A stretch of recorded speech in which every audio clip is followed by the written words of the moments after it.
Welcome to LMU Community TV News. I'm Brandon Burke. Thank you for joining us. Let's take a look at the stories we have for you today. A Claiborne County man that eluded officers for 3 weeks has been bound by the grand jury and awaits his trial date.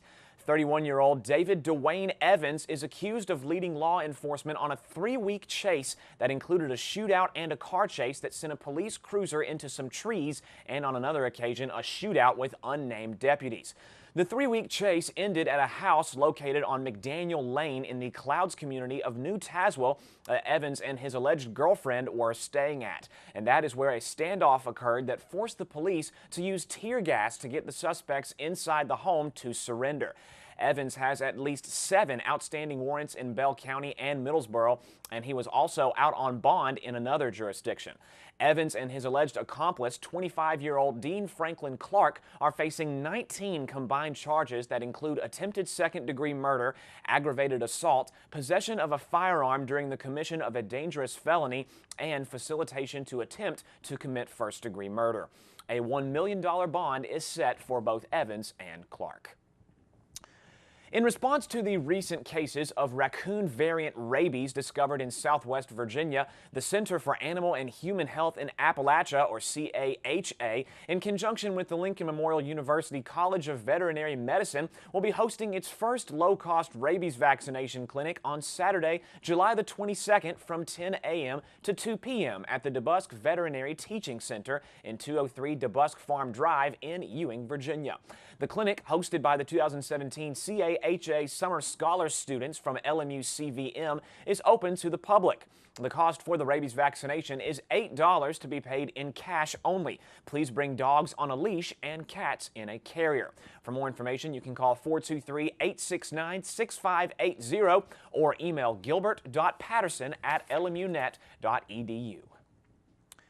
J. Frank White Academy earned another 5-year accreditation from Advance ED after a school review in April that earned an overall score of 391.03 out of a possible 400.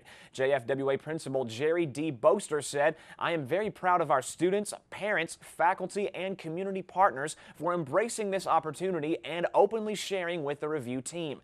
This achievement is the result of committed partnerships with our stakeholders, dedicated students and faculty, and the unwavering support of Lincoln Memorial University." The Advance ED used ELEOT software, to evaluate the student experience at JFWA during the visit. The categories evaluated include teaching and learning impact, leadership capacity, and resource utilization. JFWA beat the average teaching and learning score of 268.48 with a score of 392.86. The leadership capacity average by 293.71 by a score of 390.91, and a resource utilization average of 286.27 by the score of 387.71. Advance ED examined every aspect of the Academy's operations and interviewed stakeholders, including parents, students, teachers, and administrators. In addition to the interviews, the team observed lessons and classroom interactions. Advance ED is a nonprofit, nonpartisan accrediting organization that conducts rigorous on-site external reviews of pre-K through 12 schools and school systems to ensure that all learners realize their full potential. It is the largest community of education professionals in the world. Combining the knowledge and expertise of a research institute, the skills of a management consulting firm, and the passion of a grassroots movement of educational change, Advance ED is a trusted partner to 34,000 schools and school systems across the United States and 70 other nations. Lincoln Memorial University College of Veterinary Medicine will host the 2nd annual LMU Cumberland Gap Veterinary Conference from July 28th through the 29th at the DeBusk Veterinary Teaching Center in Ewing, Virginia.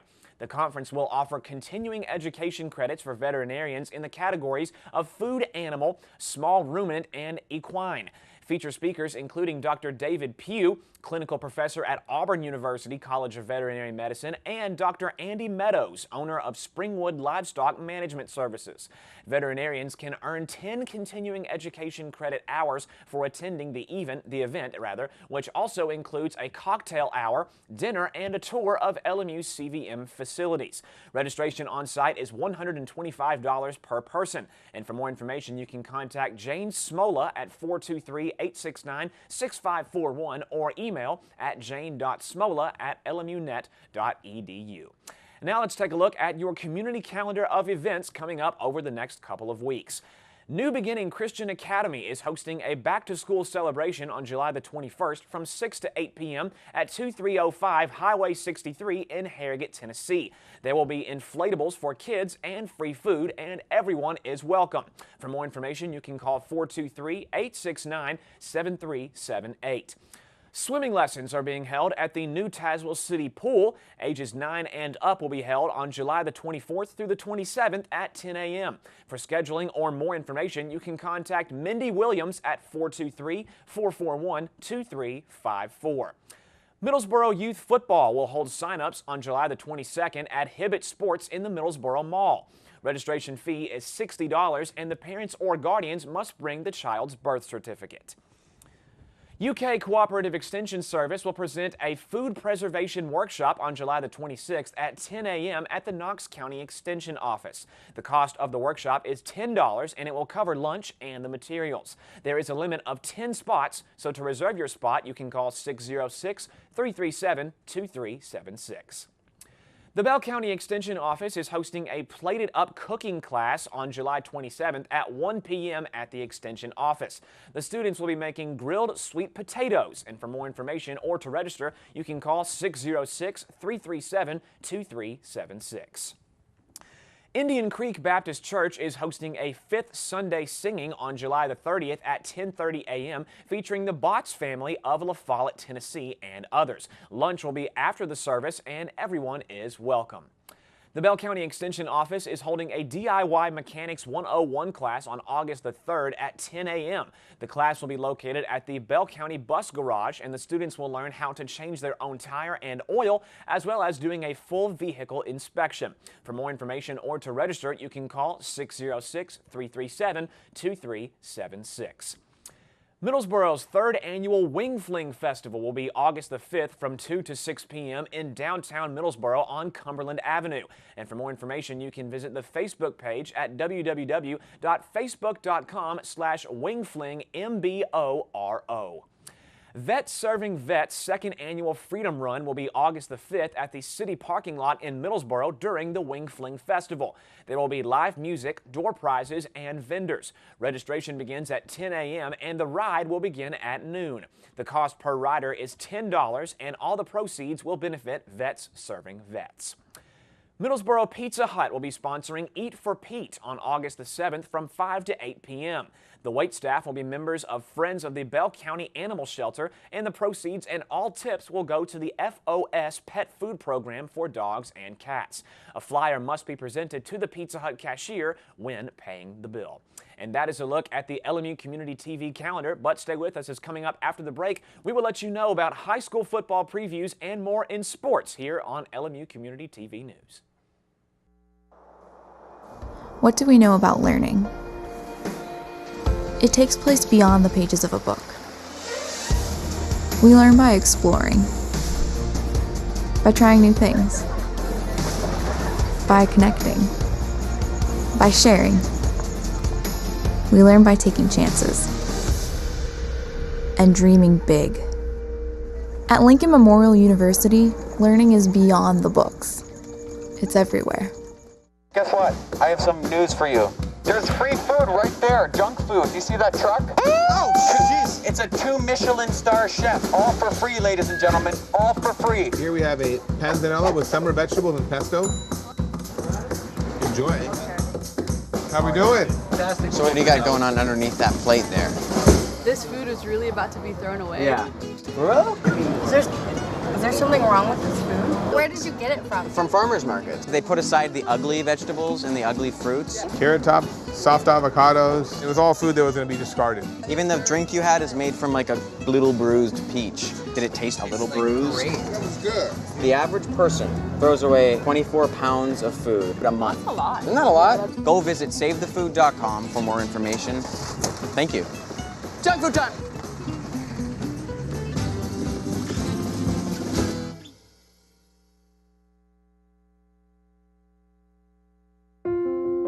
I love taking care of my mom. It wasn't easy at first. She learned how to better communicate her needs. And you learned how to not ignore yours. I discovered how to make healthier meals. And I discovered how much I enjoyed them. Becoming a caregiver is a learning experience for everyone. Find articles, tips, and tools from experts and others who have been in your place. The Caregiving Resource Center at aarp.org/caregiving. Welcome back. As we approach the beginning of the 2017 high school football season in the tri-state area, LMU Community TV Sports will be highlighting specific programs around the region for a sneak peek of the upcoming campaign. Over the next coming weeks, teams from Tennessee, Kentucky, and Virginia will be the subject of preseason analysis. And on this Friday, the first squad up for the 2017 preview is the Blue Devils of Jellicoe High School. Jellicoe, coached by Brad Lawson, steps into the 2017 campaign, having recorded a 4-6 overall record the previous season. In 2016, the Blue Devils raced out of the gates to a promising start, emerging victorious in their first 3 meetings, defeating Hancock County 38-6 and Pickett County 52-6, before also coming out on top in their first road outing at Oakdale by the score of 42-38. Following Jellicoe's impressive 3-0 start, however, the Blue Devils slumped into a bit of a losing streak, coming out on the short end at Greenback by the score of 60-6 before losing their next 3 contests, beginning with a 40-38 barn burner in their 3rd consecutive road battle at Lincamp. A 49-12 defeat at the hands of Midway at home would be followed by their 4th straight loss at Oneida by the score of 54-0 before Jellicoe finally put an end to their losing slide, winning their 4th and final outing of 2016, besting Sunbright 34-13. The final 2 matchups of the season would spell defeat for the Blue Devils as Jellicoe fell to Coalfield 46-6, and again the following week at home versus Harriman by the score of 62-26. Coming off of a 4-6 record in 2016, the Blue Devils will look to start off the year in similar fashion to that of the previous season and will aim to improve their standings even more.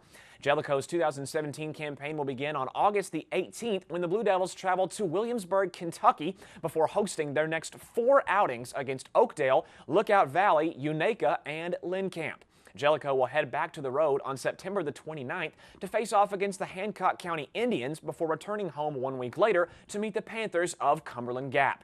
The 2017 campaign sees a difficult test to close out the season as 3 straight trips to the road await the Blue Devils, beginning on October the 13th at Cloudland, followed by Cosby and Berea to send the regular season to a close. And that will conclude the 2017 preview for the Jellicoe Blue Devils, as next time on LMU Community TV News, the Patriots of Union County will have the spotlight as our high school football previews continue. The Tennessee Smokies are currently in the midst of a 5-game road meeting with the Jacksonville Jumbo Shrimp after hosting their previous 2 series at home in Kodak, and thus far in Florida, the 5-game set stands dead even at 2 games apiece heading into Game 3 on Friday evening. The Smokies rolled into Jacksonville on Wednesday for Game 1 against the Jumbo Shrimp, having won their last 2 series, both coming at home versus the Montgomery Biscuits and the Bay Bears of Mobile. After getting the better of the Biscuits in a special 4-game set by winning games 2, 3, and 4, Tennessee continued their hot streak by emerging victorious in the first 2 outings against Mobile before the Smokies' 5-game winning streak came to a screeching halt as the Bay Bears suddenly knotted up the series at 2 games apiece, winning back-to-back meetings. Fortunately for Tennessee, the hometown club was able to fend off the visitors in Game 5 to start a new winning streak of 2 series victories in a row before enjoying 1 day off on Tuesday. The Smokies, hitting the road for the first time in a week and a half, would stumble out of the gates in Game 1 against the Jumbo Shrimp as Tennessee was hit hard early and often, taking a 10-6 loss on the evening. Jacksonville powered home 3 runs in both the first and the third innings to take a commanding 6-0 lead, and the Smokies, although showing a glimmer of hope trying to dig themselves out of a huge hole, couldn't complete the comeback and would take the 4-run defeat. After trading runs back and forth through 7 innings of play, Tennessee entered the 8th inning trailing by the score of 10-4. The Smokies were able to amass 2 scores in the remaining 2 periods of play, but fell short of making the rally and would look to regroup just 24 hours later in Game 2 from Florida. And regroup they did on Thursday as Tennessee emphatically erased their loss from the previous day, blowing out Jacksonville for a 9-3 road triumph. In the second straight meeting between the Smokies and the Jumbo Shrimp, Shrimp. Offense was the star of the show yet again as the hometown squad looked like another easy victory was in store, pouring home 3 runs in the opening period for the second straight contest, answering Tennessee's score in the top of the inning. The rest of the outing, however, was all Smokies as the final 8 scores were posted by the visitors, including a 5-run explosion in the 7th inning to seal a Tennessee W. After notching 11 total hits on the day and holding the Jumbo Shrimp scoreless in the last 8 innings of play, the Smokies will meet up with Jacksonville yet again on this Friday evening for Game 3 in the series, with the score knotted up at 1 game apiece. After coming up short in Game 1 and bouncing back one day later, Tennessee's overall record in the second half of 2017 campaign stands at 16-11, 5 games back from the top spot in the Southern League North standings, which is held by the Chattanooga Lookouts. The Smokies and the Jumbo Shrimp will have the opening pitch on Game 3 in Friday at 7:05 p.m., while Game 4 on Saturday will commence 1 hour earlier at 6:05. Finally, the decisive Game 5 on Sunday from Jacksonville will get underway at 3:05 in the afternoon. And to find out how Tennessee fares on the road in Florida and to see if the Smokies can pull off their 3rd consecutive series victory, you can visit www.smokiesbaseball.com. The 2017 NASCAR Monster Energy Cup Series will resume this coming Sunday, July the 23rd, for the Brantley Gilbert Big Machine Brickyard 400 from the Indianapolis Motor Speedway in Indiana. In the last race at New Hampshire the previous weekend, it was the number 11 car of Denny Hamlin that crossed the checkered flag as the victor in the Overton's 301, trailed by Kyle Larson, Martin Truex Jr., Matt Kenseth, Kevin Harvick, Daniel Suarez, Clint Boyer, Kurt Busch, Brad Keselowski, and Jimmy Johnson to round out the top 10. Following Hamlin's victory in New Hampshire, the chase for the Cup standings see the driver clock in at the 7th place position, only trailing Martin Truex Jr., Jimmy Johnson, Kyle Larson, Brad Keselowski, Ricky Stenhouse Jr., and Kevin Harvick. Ryan Blaney, Kurt Busch, and Ryan Newman conclude the top 10 in those chase standings as the green flag from Indianapolis will wave on Sunday at 2:30 p.m. on NBC for the Brickyard 400. And that is all for sports as we head into the weekend, but stay tuned as more LMU Community TV news is coming up right after this. So we were walking to school. I started thinking about lunch. Mom packed me turkey and cheese. She's I really want smart. cheese pizza. Sometimes her mind wanders. We should have a sleepover. I remember saying, Laura? I think I heard Mom say something. The sign says don't walk. Sometimes it's so overwhelming. I really hope she doesn't I have really another hope I bad don't day have at another school bad day at today. school today. When you can see learning and attention issues from their side, you can be on their side. Go to understood.org, a free online resource with support and tools to help your child thrive. Here we go. We're gonna go out there in the rain. Gonna get wet. All right, here we go.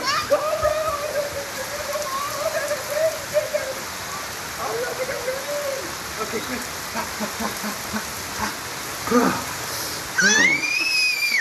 Oh yeah, yes. So much fun. Mwah. Yeah, Dad. We're getting so wet.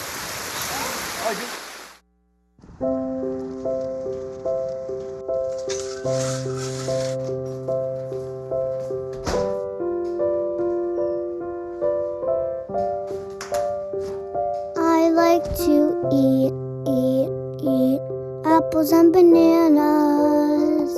I want to eat apples and bananas.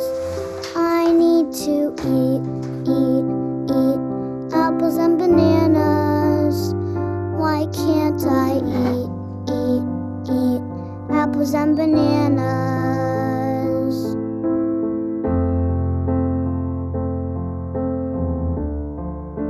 One in 5 children struggles with hunger in America. Support the Feeding America nationwide network of food banks to help provide meals to those in need. Join us at feedingamerica.org. Thank you for watching LMU Community TV News. I am Brandon Burke, and have a great weekend.